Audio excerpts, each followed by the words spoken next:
This cinema is very different from the point of view that we've got timber floors in the cinema, and acoustically that's very different. So we came up with the idea of the curved columns.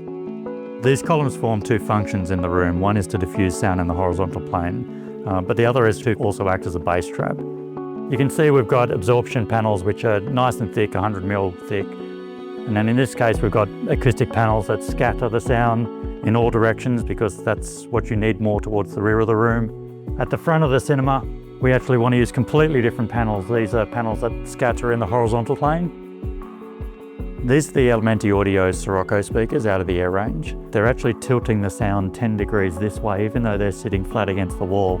It allows us to do very shallow speaker arrangements at the front of the cinema while still directing the sound where it needs to be. So you can see we've got the Elementi amplifiers at the front of the room here. The idea is to keep speaker cable runs as short as possible, which is electrically just a better way of doing things.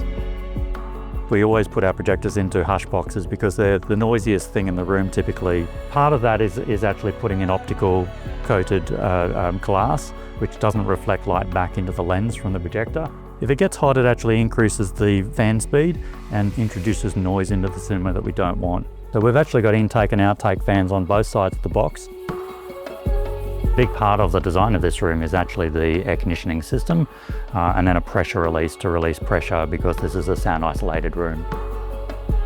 The cinema air conditioning system is in this bulkhead. All of these bulkheads didn't exist beforehand. And then when we're introducing fresh air into a cinema like that, we actually need to release pressure. Because it's a sound isolated room, we can't actually just pump air into it. This is the biggest mistake that I see in cinema designs. Racks are something that we spend a lot of time on at Wavetrain Cinemas. We can see that all of the cabling has actually been loomed up, everything's perfectly labelled, but also keeping things nicely spread out allows all the equipment to ventilate. So we're drawing air through underneath the door, up through the rack, and then there's a void space up the back of this cupboard, and then the heat comes out the top. Within any cinema design, we would be dealing with heat in a fashion like that. Usually it involves some degree of mechanical ventilation to make that work.